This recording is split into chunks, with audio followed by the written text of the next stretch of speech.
ቀዳሚ ወዳደረኩት ዘገባ አልፋለሁ። በቅድሚያም ዜና እረፍት። ኮሜዲያኑ በድንገተኛ ህመም አረፈ። በበርካታ የኮሜዲ ስራዎቹ ላይ የሚታወቀው ኮሜዲያን ወንደሰን አውራሪስ በድንገተኛ ህመም ህይወቱ አለፈ። በአሁኑ ሰዓትም አስክሬኑ ምኒልክ ሆስፒታል ይገኛል። ኮሜዲያኑ ወንደሰን አውራሪስ በድንገተኛ የልብ ህመም በዳግማዊ ምኒልክ ሆስፒታል በህክምና ሲረዳ ቆይቶ ዛሬ ህይወቱ ማለፉ ነው የተነገረው። ትላንት ልቤን ብሎ ወደ ህክምና አምርቶ ነበር። ሌሊቱን ሁሉ ህክምና እየወሰደ ከአንድም ሁለት ጊዜ አስቸጋሪ ደረጃ እየደረሰ በህክምና ህይወቱ ተመልሶ ነበር። ይሁንና የአንድ ሴት ልጅ አባት የሆነው ኮሜዲያን ወንደሰን አውራሪስ በዛሬው ዕለት ማለዳ ላይ ህይወቱ ማለፏን የተነገረው። ለመላው አድናቂዎቹና ለቤተሰቦቹ መጽናናት እንመኛለን። አሁን በቀጥታ ወደ ሌሎች ዘገባዎች አልፋለሁ። ፋሺስቱ አገዛዝ ብልጽግና ንጹሐን አማራዎችን በግፍ እየጨፈጨፈ ቀጥሏል። የፋሺስቱ ብልጽግና አገዛዝ አንድ አቶ ብርሃኑ ተሾመ የተባለ አባት ከነ ባለቤቱና ከአራት ልጆቹ ፊት በግፍ የገደለ ሲሆን ሁለት ዲያቆኖችንም በአደባባይ መረሸኑ ተነገረ። ፋሺስቱ የብልጽግና አገዛዝ ሰራዊት ንጹሐን አማራዎችን በግፍ በአደባባይ እየረሸነ ያለ ሲሆን በዛሬው ዕለት ህዳር 21 ቀን 2018 ዓ.ም ሰሜን ወሎ ዞን ጉብልፋት ወረዳ መርጦ ከተማ ላይ አቶ ብርሃኑ ተሾመ የተባሉ የ48 ዓመት አባት ከባለቤቱና ከአራት ልጆቹ ፊት መኖሪያ ቤቱ ላይ በዱላ ደብድበው በአሰቃቂ ሁኔታም ገድለውታል። በተመሳሳይ ሰሜን ወሎ ዞን ራያ ቆቦ ወረዳ ልዩ ስሟ አበርጎ መድኃኔዓለም ቤተክርስቲያን አገልጋይ የሆኑ ሁለት ዲያቆኖች በፋሺስቱ አገዛዝ ሰራዊት በአደባባይ በጥይት ተደብድበው በግፍ ተረሽነዋል። እድሜያቸው 15 እና 18 ዓመት የሆኑት እነዚህ ታዳጊዎች ዲያቆናት የመድኃኔዓለም ቤተክርስቲያን አገልጋይ ሲሆኑ የቀብር ስነ ስርዓታቸውም እዚያው ሲያገለግሉበት በነበረው ቤተክርስቲያንም ተፈጽመዋል። ፋሺስቱ አገዛዝ ወጣቶችን የዩኒቨርሲቲና ትምህርት ቤቶች ብሎም ሃይማኖታዊ ቦታዎች ላይ ሳይቀር እያፈሰ ወደ ወታደራዊ ማሰልጠኛ እያስገባ ያለ ሲሆን ሰሞኑን ወልዲያ ከተማ ከአፈሳው ለማምለጥ የሞከሩ ንጹሃን ወጣቶች በአደባባይ በጥይት ድብደባ መገደላቸውን መዘገባችንም ይታወሳል። ይህ የፋሺስቱ ብልጽግና አገዛዝ ንጹሃን ላይ ነጻ እርምጃ መውሰድና በግፍ የመጨፍጨፍ ተግባሩ ተጠናክሮ የቀጠለ ሲሆን ፋኖ ትላልቅ ወታደራዊና ፖለቲካዊ ብሎም ዲፕሎማሲያዊ ድሎችን ከተጎናጸፈባቸው ዘመቻ አባናደው በኋላ ፋኖን መቋቋም ሲያቅተው ንጹሃንን መጨፍጨፍ በሚል በርካታ የሰው ህይወትን በተናጠልና በጅምላም እየቀጠፈም ይገኛል። አሁን በቀጥታ ወደ ሌሎች ዘገባዎች አልፋለሁ። ሰበር ዜና። ማስረሻ ሰጤ እጁን ለመንግስት ሰጠ። ማስረሻ ሰጤ ከላላ ወረዳ 4 ሰዓት ከ15 በዛሬው ዕለት ህዳር 21 ቀን ከ18 ልጆች ጋር እጁን ሰጥቷል። እንደሚታወቀው በትላንትናው ዕለት አፋሃድ ማስረሻ ሰጤ ጋር በተያዘ ከዚህ በኋላ ከድርጅቴ አግጇል የሚል መግለጫ አውጥቶ ነበር። ምክንያቱንም ደግሞ ሲገልጽ ከብልጽግና ጋር ተጣምሮ እየሰራ ነው፣ ድርጅቱንም ለማፍረስ የፋኖ አንድነትም እንዳይመጣ በውስጥም ሆነ ከውጭ ካሉ ኃይሎች ጋር ተጣምሮ ሲሰራ አግኝቷል የሚል መግለጫ አውጥቶበት ነበር። ከዚህ ጋር በተያዘ ታዲያ ማስረሻ ሰጤ በዛሬው ዕለት ወሎ ላይ እጁን ለመንግስት ሰጥቷል። እንግዲህ እንደሚታወቀው በዚህ ሚዲያችን በተደጋጋሚ ከማስረሻ ሰጤ ጋር በተያዘ በርካታ መረጃዎችን ስንሰጣችሁ ቆይተን ነበር። በቅርቡም እጁን ለመንግስት እንደሚሰጥ አስረግጠን ቪዲዮ ሰርተንበትም ነበር።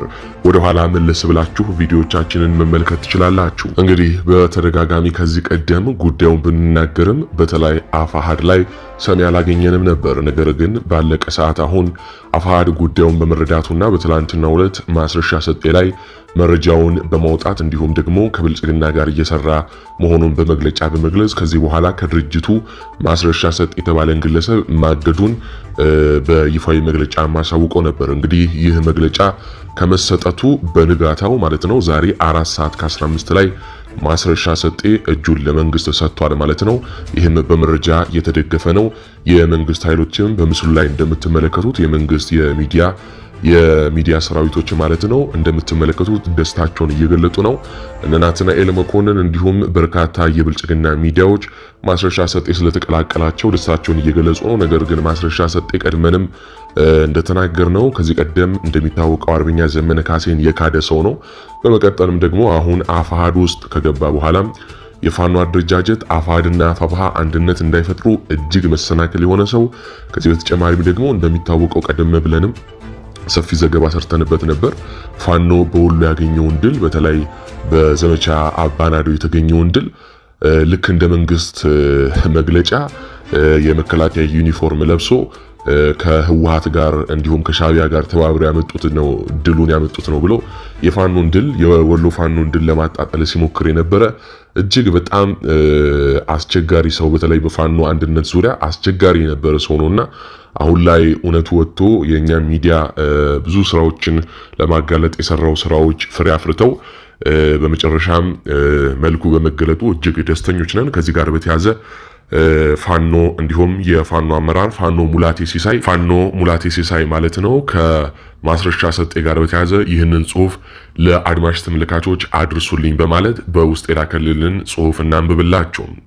አማራ አንድ ሲሆን የህዝባችን የመከራ ጊዜ ያጥራል ከሚል ቀና ሐሳቤ በርካታ የፋኖ አመራሮችን በማነጋገር በማቀራረብ የምችለውን ሁሉ ሞክሬያለሁ። ለእውነት ለመናገር ሁሉም በሚባል ደረጃ የአንድነት መሻታቸው መከባበራቸው በጣም ጥሩ ነበር ከወዳጄ ማስረሻ ሰጤ ውጪ በማለት ፋኖ ሙላቴ ሲሳይ ይናገራል። ማስረሻ ሰጤ ለራሱ ከሰጠ የተሳሳተ ግምት ውጪ ንግግሩ ለዛ የሚጎለው ሰው ለማክበር ያልታደለ የአንድነት ትርጉምም ሆነ ጥቅሙ ጭራሽ ያልተረዳና ትግሉ የተምታታበት ተስፋ ቆርጦ ተስፋ የሚያስቆርጥ ወንድሜ ላይ አፋሕድ የወሰነው ውሳኔ ስሰማ አፋሕድ ለአማራ አንድነት ያለውን ቁርጠኝነትና ለትግላችን መፋጠን ያለውን እምነት አመላካች መስሎ ይታየኛል። አፋሕድ ጥሩ ስራ ሰርቷል። ዛሬም እሱ እጁን መስጠቱ አያጠራጥረኝም ነበር ሲል ፋኖ ሙላቴ ሲሳይ ለሚዲያችን በላከው መረጃ ገልጿል። እንግዲህ ፋኖች በራሳቸው ይህንን ግለሰብ በተለይ አፋብኃ ላይ ያሉት የፋኖ አመራሮች በግልጽ ያውቁታል ምን አይነት ሰው እንደነበረ ለአንድነት ያለውን መሰናክልነት በተለይ በአርበኛ ዘመነ ካሴና በአርበኛ እስክንድር ነጋ መካከል ትልቅ ሳንቃ ሆኖ ሁለቱ የፋኖ አመራሮች ወደ አንድነት እንዳይመጡ በርካታ ስራዎችን የሰራ የመንግስት ተላላኪ የነበረ ሰው ነው። ታዲያ ዛሬ ላይ ይህ ሰው ለመንግስት እጁን መስጠቱ አያስገርምም፣ አያስደንቅም፣ እንደውም ይበል ይቀጥል የሚያሰኝ ነው። ምክንያቱም ፋኖ እንደዚህ ያሉ ሰዎችን ባጠራ ቁጥር ራሱም ወደ ተደራጀ ወደ ጥሩ አመራር ወደ መፍጠር እንደገናም ደግሞ ወደ ተሻለ ትግሉን ወደ ማሻገር ስለሚሄድ እንደዚህ አይነት ሰዎች መጥራታቸው እጅግ ተገቢ ነው ለማለት እንወዳለን። አሁን በቀጥታ ወደ ሌሎች ጉዳዮች አልፋለሁ። ፋኖ አዲስ አበባ ሲገባ እኛ እንወጣለን ሲሉ ብርሃኑ ጁላ ያለ ሀፍረት ተናገሩ። ብርሃኑ ጁላ ከመካከለኛ የመከላከያ አመራሮች ጋር በነበራቸው ቆይታ ያልተጠበቁ አስደንጋጭ ንግግሮችን ለሰራዊታቸው መናገራቸው ተሰምቷል። ፊልድ ማርሻል ብርሃኑ ጁላ ሰራዊቱ ለራሱ ሲል ይዋጋ ሲሉ ባደረጉት ንግግር እኛ ነገ ፋኖ አዲስ አበባ ቢመጣ እንወጣለን፣ ፊት ለፊት ለፍርድ የምትቀርቡት እናንተ ናችሁ ሲሉ ለመካከለኛ የሰራዊቱ አዋጊዎች አስደንጋጭ ንግግር አድርገዋል።